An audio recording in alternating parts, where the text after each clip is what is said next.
come back together, guys. We're gonna start part 2 of our needs assessment. We have established the norms, which are respect and consideration of others, and their perspectives, listen attentively, and then staying on task. Okay, this is observation number 1, needs assessment, part 2, formal observation. Okay, thank you again for coming in. We already established the 4 participants that are in the room. So at this time, guys, we want to look at the data. Let's look at some of the strengths and weaknesses that we've noticed for our students. Some of the strengths and weaknesses that we've noticed according to our data. And I do want to point out, if you guys don't mind, looking at the 8th grade data, because we do want to stick with 8th grade. We're only going to consider 8th grade at this time, and maybe if it works for us, we can extend it out to the rest of the student population.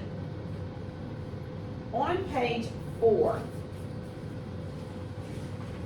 we have reading and mathematics. If you guys look at page 4, and what I notice here is that, and I'm not sure if you guys noticed or not, please let me know, 13 and 16%. We grew a little bit by 3%.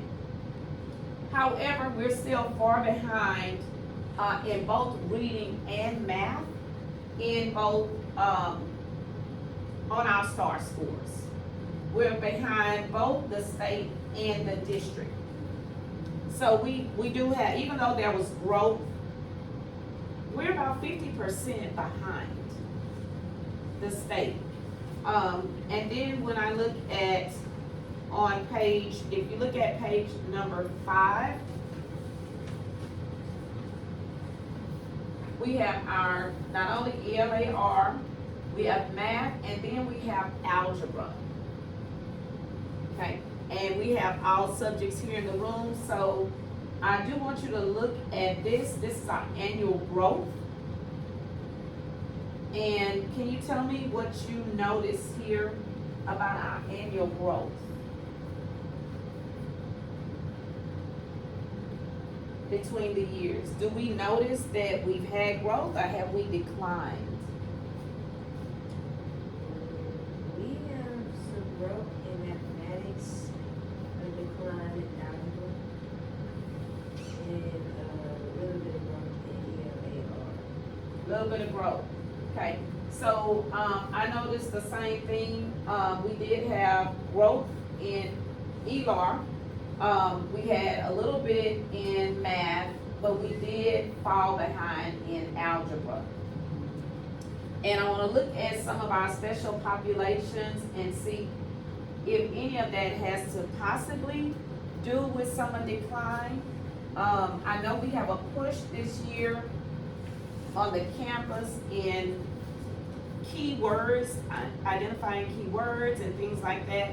So let's look at some of the demographics and see maybe if there's a reason for some of this decline or the minimal growth that we have. If you look at page 6,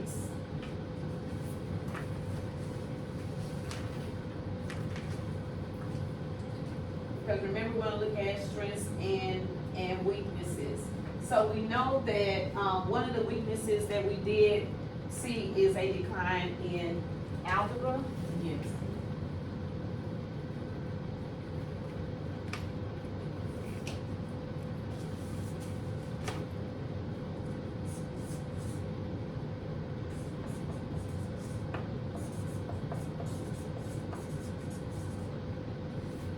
Okay. And let's look at page 6. Do we notice anything here that might be a contributing factor to some of the struggles that our students are possibly having?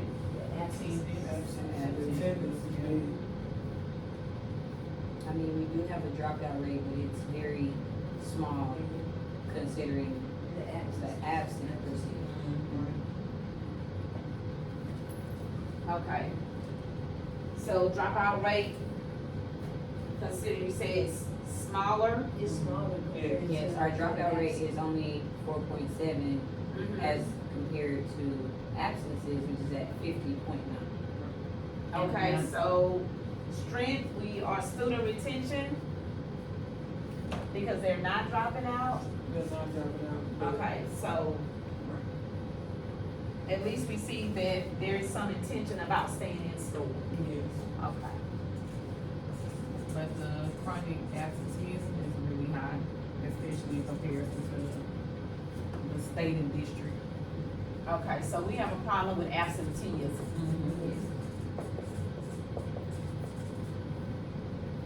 Okay, so looking at the needs and, like we say, economically disadvantaged, at risk. So this absenteeism absolutely, coincides with our at risk.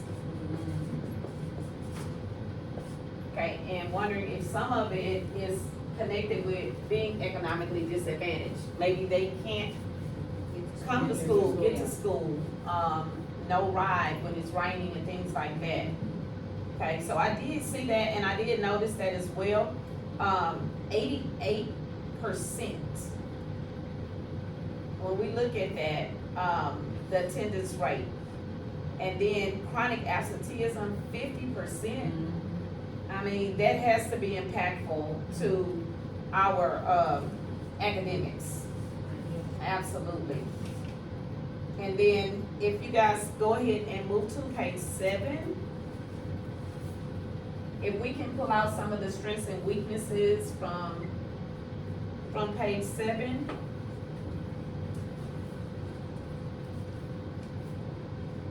Because strengths and weaknesses, because what we wanna do is address the, instruction. So what is impairing our instruction? We have 98.7% students who are, classified as economically disadvantaged. Okay, for the campus, it's at, total students, it's at 100%. Yeah, at a total 100%, but at our 8th grade, we're at 35%,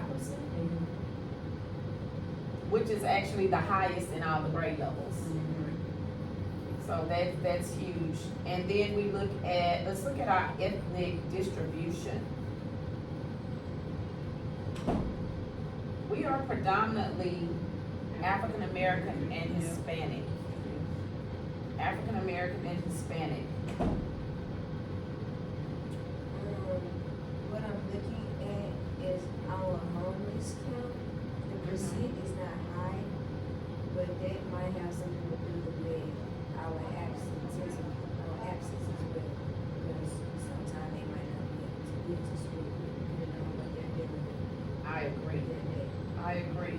All impacting, the retention of what they're learning or not getting. Yep. Okay, at risk, yes, at a high of 72.7%.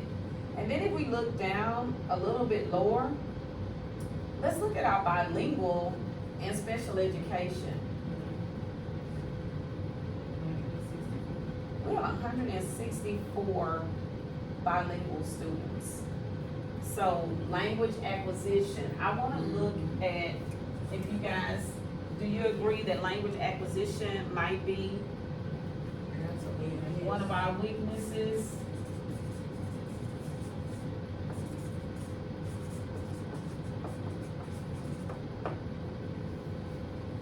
For our EB population? And then our at-risk students? Hi, I'm sorry to interrupt. So, I saw the what- stamps in your looking- closet. One, Can I excuse get me, one? I'm sorry. You don't use them?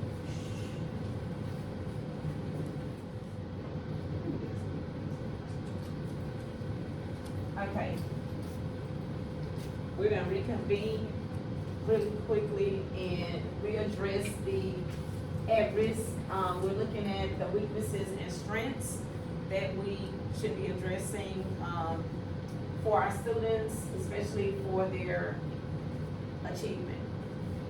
Some of the things that's gonna get in the way of it, and some of the things that we see we can help with, especially their stress that we see, and that is evident not only in our taper report, but also in some of our own, individual data, like from our last assessment, because we just took a 6 weeks assessment. Is there any gaps that we know? I mean, it's really important for us to address these gaps, especially at this stage, so that we're early in the year. If we can address some of these now, then we can bridge some of those gaps. So is there anything that you noticed in your own specific, data in our last assessment, in the 6 weeks assessment? I will say, because again, I do English, their ability to take a question and shape it into their own writing is a big gap that I'm seeing consistent. So we're looking at, paraphrasing, or just creating Just their being able- writing, extracting the information? Yes. Okay, so extracting key ideas? Mhm.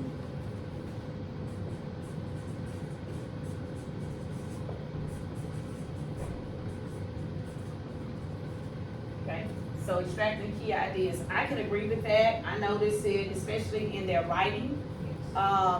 They have not been able to pull those key ideas out.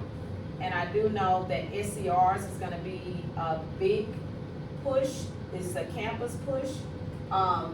So key ideas is definitely gonna be one that I think is gonna be, very important that we hit. So we're looking at weaknesses in extracting key ideas, okay? With math, it would be more so of comprehension.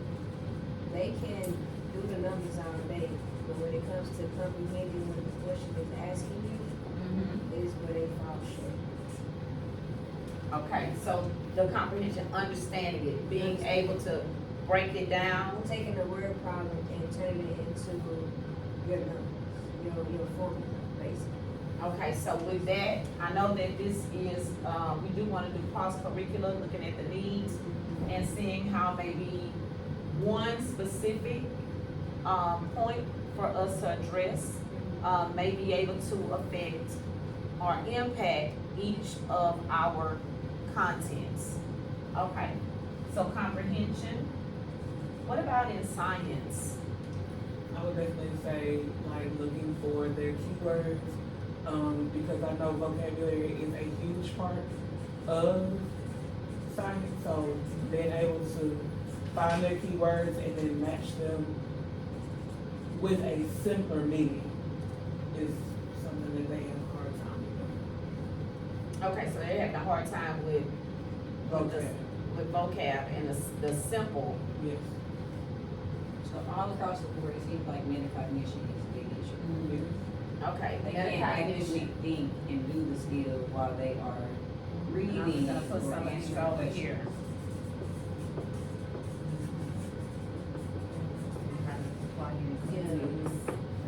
We can do it all day on the board, when I let them go or be on time, they don't know what's going on. They know how to do it, it's just comprehending whatever they push on. Okay, so we're looking at metacognition as a whole, comprehension. So those are large concepts. How can we break it down where we can actually meet a basic need that we may be able to address a gap in? Yes. I know on a smaller level, and I'm going back to language acquisition as well, because my EB students perform significantly lower than my other kids, but this could also be a support with the metacognition, just making sure they understand how to effectively use their scaffolds. So the graphic organizers, the anchor charts, all the things that we, give to them on a day-to-day basis, them being empowered and knowing how to use those when they do take these tests. Okay, so using the scaffold, using the Effectively. graphic organizers, Mhm. actually understanding. How to How use it to to use arrive it. at their answers and to frame their thinking. Okay, so framing their thinking. So what I'm hearing across the board is thinking, Mhm. that it's a lack of comprehension. Do we think that this is tied to the fact that we have such a large population of at-risk students? Yeah, I do. Then when you look at the demographic of, where we are, socioeconomically, our parents at home, to reinforce some of the things that we're doing at school. Even if they are at home, are they actually putting forth actionable steps to help these kids gain these skills? Right. Are the parents actually capable of it? What is the educational level? What is, do they understand the work that we're even sending home with their students? I would say most of our kids in a good population, or a good majority of our kids, they're not being raised by their parents. They're being raised by their grandparents. So, Foster home. right, or a foster home. And if you're looking at our data or looking at our numbers, it's almost like it's not added in for our schools, but within our school, we're surrounded by at least 4. So, Okay. and it's so many of them coming out, and they're not knowing what we're sending home. The kids aren't understanding what we're telling them in class, so that does play a big part into our at-risk population. Okay. I can agree on that. Something else, if y'all don't mind me segueing, we're looking at not only the strengths, but the weaknesses, right? So I'm wondering, how can we build some of these strengths? And when I look at this, I'm looking at our demographics. If you go to page 9, let's look at page 9 real quick. Because when we start looking at some of these root causes, when we're looking at the strengths and the weaknesses, right? Where does it start? Because instruction is what is going to be used to get them where they need to be, right? And when we look at instruction, let's look at our teacher staff. We have almost 50% Hispanic population. We have a 30% EB population, but the majority of our teachers are African American. Can we relate? Can we relate? Are we doing the things, all things that we can do to bridge the gaps for our emerging bilinguals? Because that is a huge population. Not only that, we also have, when we look at our disabled students, learning disabled. That part, let's see, I was just looking at that on here, and it looks like we have, I think that was on my last page, about 90, we have like 90 learning disabled students on our campus, and a great majority of them were in 7th grade last year, and they're now in 8th grade. So when we look at the disabilities, the learning disabilities, as well as the fact that we're not of the same demographic, and studies do show that students learn better from those teachers that look like them and can relate to them. What are some of the things, what are some of the strengths that we have that can actually tie in with the strengths that our students have?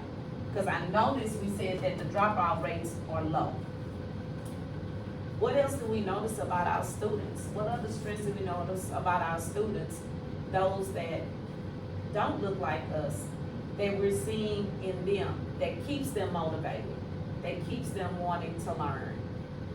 What are we using in the classroom? And I want to piggyback on yours, you said scaffolds. what are we doing? What are we doing with scaffolds to meet that need, to address those needs? Lots of visual aids, lots of cognites. Okay. Even there is a resource in our curriculum page that gives us like exact hand gestures to do, so that it does get breaking down easier for them. Aside from that, I just connect with my EVs on terms of like personal levels, just to get them to respond to it. So with them, it starts with the relationship over the instruction. Okay. So we're looking at use of cognites, use of images that they can use in math and in science. Are we increasing the manipulatives? I use a lot of real world for science, so if I can make them understand the lessons based off of what they see every day, something as simple as a force is a push or a pull. What do you do to get outside of the, like, what do you do to get food out the refrigerator? I have to pull the door open, and then it clicks, oh, that's a force, I have to use force. Or what do you do in order to have to close the door? I gotta push. You cannot just do something simple. So using real world examples tend to work a lot better. Okay.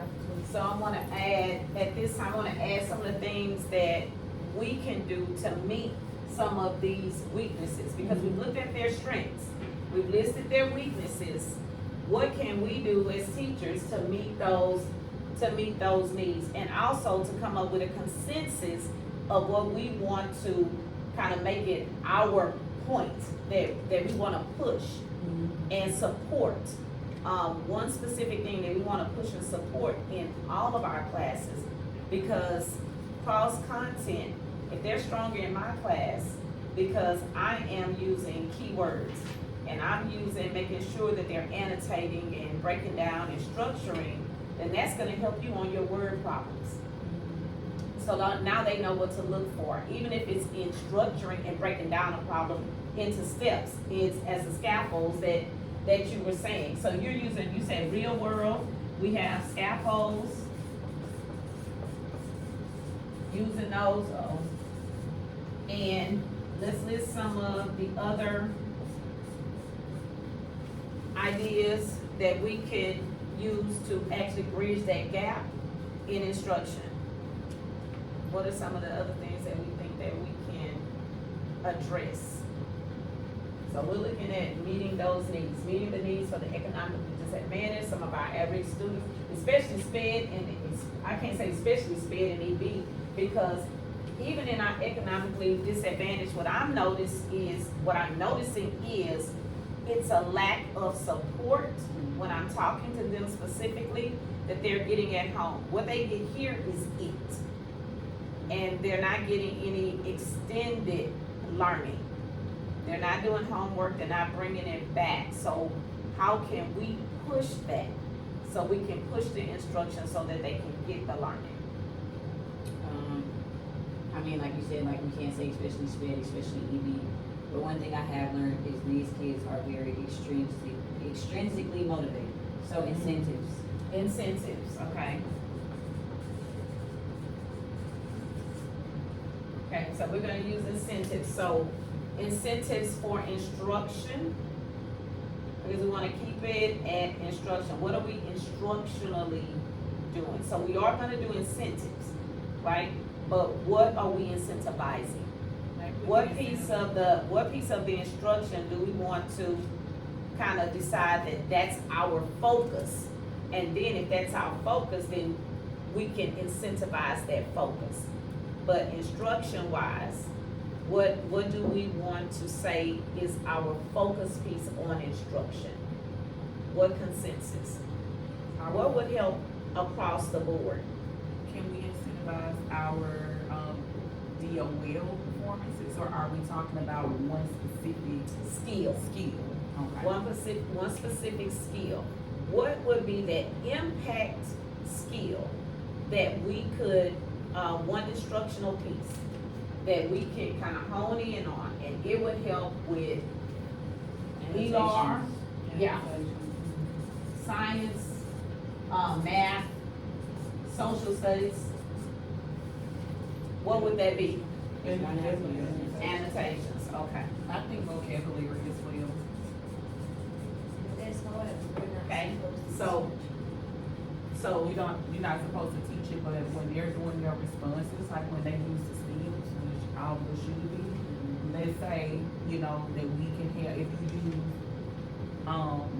the terms that we focus on, like something from the learning objective for that day, or like in your response, that could be something that we track, just like we track participation. okay, so when we think about the instruction, moving back to instruction, moving back to that one piece that we can actually track them. So if I go to their desk, or we go to their desk, I know that, we need to be looking for something specific. That way, if I'm tracking it and using data, I have 3 students out of 4 that I'm seeing the skill being used. And that skill that's being used, that is gonna push their performance on DOLs, push their performance on, grade level tests, or district tests, or state tests. So what is that skill that we wanna be looking for, particularly that we're not seeing right now, and they're really struggling with? And they could be struggling with it because they're low readers. They could be struggling with it because they don't have the acquisition, the language acquisition. So what are those things that we can use for them? And what I see is stems, right? And I'm seeing annotations. Well, from annotations, I'm gonna get stems, because I have to use the stem to write with. And then I have the vocabulary, right? Because I can't get to the stem or any understanding without the what? Without the vocabulary. And that vocabulary is going to be our key what? Our keywords. And I have an idea or something that I'm going to do. Okay. I'm gonna put, like we have the invitations, I'm gonna make little cards like that with keywords for ELA. And y'all may wanna use your subject, so like how we constantly see where it's like emphasize. So, right, so that should be accessible to them at all times. So if I'm expecting to hear you using this verbiage, and let's say you forget, it's always there for your reference. Because at this point, they should be able to annotate. They should be able to annotate the keyword Yep. in everything, especially In because when they everything. get ready to do those constructive responses, Yes. it comes with help. Yep. And on the deal, those words consistently show up. So I put them on the keyword card with the phrases and words they constantly see. And taking it to the list, like on this side. In this, so do we have a consensus as far as what we wanna push, how we wanna track it? And, we're gonna come back together. Again, we do wanna further this because closing the gaps are extremely important. Especially for our students, our economically disadvantaged students. Sometimes it is that keyword that's going to help them to understand, what exactly am I looking for in this answer? What exactly am I, if the author gave me a question, what am I actually, addressing here? So we do have a consensus, everybody? Yes. Okay, so we're looking at keywords. Keywords are gonna be, our focus. I'm just gonna go ahead and start this, so that way we decided on keywords, and we're gonna start tracking it in making sure maybe that we are highlighting keywords. How can we do that? How can we make sure that we're focusing on those keywords? I heard you just Doing say, things like monitoring for it, providing the scaffolds for them daily, and then monitoring for that specific thing. okay, so monitoring for the keywords, doing scaffolds, maybe highlighting them in the text, or creating some type of graphic organizer where, or even like a vocabulary box maybe that they can add those keywords into. I know that we're writing and we're using a race strategy. Yeah. Maybe they can look for some of those keywords and plug them into some of those, the way that it's structured in their writing in race. Maybe this is a part of my answer, then this, I know I have to have these keywords when I'm citing or when I'm explaining, making sure that I am addressing the prompt, which is something that we kind of looked at, earlier today. So, is there anything else that we can, or we need to address? So we've looked at both their strengths, their weaknesses, and in order to, because of the absenteeism, because of some of our declines in language acquisition, the not having it, you know, having those gaps, the comprehension, if we focus on the key ideas, then maybe we can see some more growth and then bridge some of these gaps that we're seeing as common trends throughout the data. Do we all agree? Okay, so I think we're gonna come back, together at a later time, and we're going to create some opportunities for us to address this as a whole, okay? So at this time, I'm gonna conclude this part of the video, or this meeting, and we'll come back together.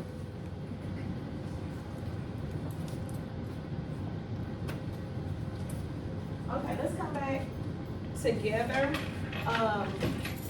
We now have our data from our 3-week CDFA. Does everybody have their classes and examples so that we can look at, I know we came up with keywords. Let's look at what we see here between our low performing students, some of them that didn't master, and then looking at some of our other students, since we kind of came to a consensus on keywords. Let's see what it is that they're lacking, and making sure that this is what we want to kind of hone in on. I know that we had several that we talked about. We talked about declines in algebra. We talked about absenteeism. We wanted to keep it academic.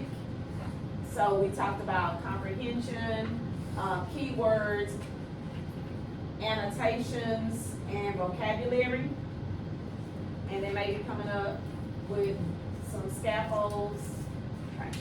So take a look at it. Let's look at first some of the students that didn't master. Let's look at those first and see what do we notice in their work product. What are we noticing in their work product? Alright, so This student, go ahead. what I see is they are trying to meet the expectation of, like, you know, kind of highlighting and annotating through, but it doesn't seem like there's actual focus on the annotation. So I would say that maybe they are unaware or unsure of what it is that they are actually supposed to be pulling out from these questions. Okay, so we don't see where they're targeting the information. I think mine's the same, but I think it's more so comprehension based. He has all of, or they have all of the keywords highlighted, is more so just comprehending what the question is asking. And mine is similar, and I'll add that it's not as thorough as what the high performance students have. I noticed with the annotation, so similar, it's not specifically targeted. There's some things that are highlighted that doesn't necessarily break down like the thinking process and should be the point of annotating, right? Versus just similar to what Ms. Rainey said, I'm highlighting out of compliance. I'm doing the thing, but it doesn't look purposeful. Yes. 100% right. I feel like you're trying to do your strategy, Yeah. but if I'm looking at this first one, everything is highlighted on my paper, but there's barely any boxing in for like the keywords. But it's like everything. So when I see a highlight, I'm thinking that this is important. Yeah. So looking at this paper, it just shows that all of it's important, Right. and it may not be important information towards the actual assignment. Okay, so just to, come back to focus, we are looking at those that did not meet. Yes. Okay, cause I'm noticing the same thing, on mine. I know that I'm social studies. Meech, I know that you are, Ms. Meacham, I know that you are science. And then ELAR and math and science. So are we noticing the same things? Cause I know in my product, and I have looked at, the data, what I'm seeing is the same thing that you said, a couple of you, compliance. It's just like, I'm just underlining a few things real quick. I don't really see anything. What I'm noticing is that I don't see anything in the, thank you, in the questions. Or the, like, it might be one thing in the question, but then I don't see any ties to the answer choices. Right. Do y'all see the same thing in Yes. yours? No ties to the answer choices? Yeah. So in seeing that, I'm like, okay, so I don't see very much intention, and then I'm wondering, do they know exactly what to look for? You know, do they know exactly what to look for? Let's look at, we see that there's a lack of, I don't know, do you think it's a lack of motivation, or does anybody witness that? Any lack of motivation? Maybe they haven't been required to do it, and now that we're asking, there's something. I don't know, I think for the most part, what I witnessed in ELA in reading is that it's a matter of skill and not will. A lot of my kids that struggle this way with annotations simply just, there's a gap in the learning, Yes. right? So even though we're relating things, they're just not, comprehending it like Ms. Prosper said. And so that's what I've seen for the most part, because the requirement for us has been the same from day one ours, because it's reading, right? You annotate, these are the things, and all the things, these are things you annotate for. I just think there's a gap, it's not connected. So it's like, yeah, I know I need to highlight, and if Ms. Taylor isn't guiding my thinking, I can't do it on my own. Okay, so we can eliminate that it's not motivation. Yeah. So we can say that it's more skill. Yeah. Not really knowing exactly what to pull out, and extract from the text, those keywords. Okay, let's look at, do you guys have, I know I brought some of the students that were exceptional, they actually mastered the skill. Let's see what's the difference in what they've done. So maybe if I can compare the two, then I can identify some of the reasons, or even some of the routines, that we notice, some of the trends that we notice in the annotations, in looking for specific keywords. If I can start just as a model, but I'm noticing on this students, and they actually scored a 95%.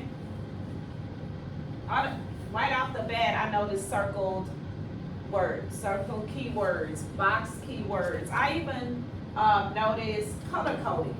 Did y'all notice that? Color coding, where the things that are maybe not what I should be looking for within the question, or that's a misconception, they're coded in red, and then those things that actually support the question are coded in green. Have we used any of those skills in any other classes, color coding? Not the color coding, but the boxing, the circling, the underlining, which is what I see throughout the student's entire paper, for sure. Okay, and what score did they make in your Oh, class? This was a 100.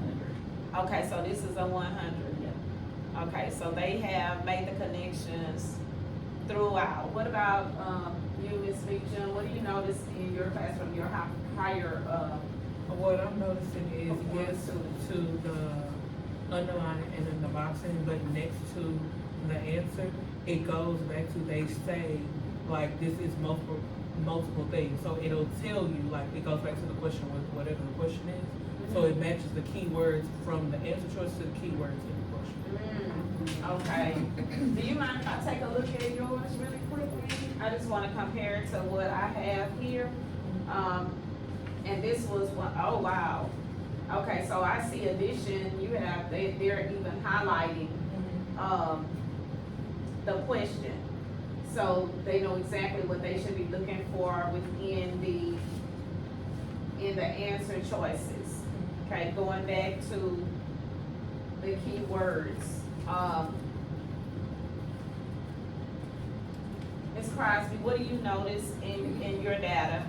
With my data, this student scored 100%, and when it comes to annotating, they're boxing in their numbers, they're circling, they're importing words they need, they're going into the answers, and they're answering every question, so they're doing process of elimination. Good, I like I that. tell them to do in math, numbers don't change. Mhm. So if you know exactly what you're doing, it's easier for you to have a guide. So they are writing out their formulas and using their formulas as is and not trying to put extra things or take things out.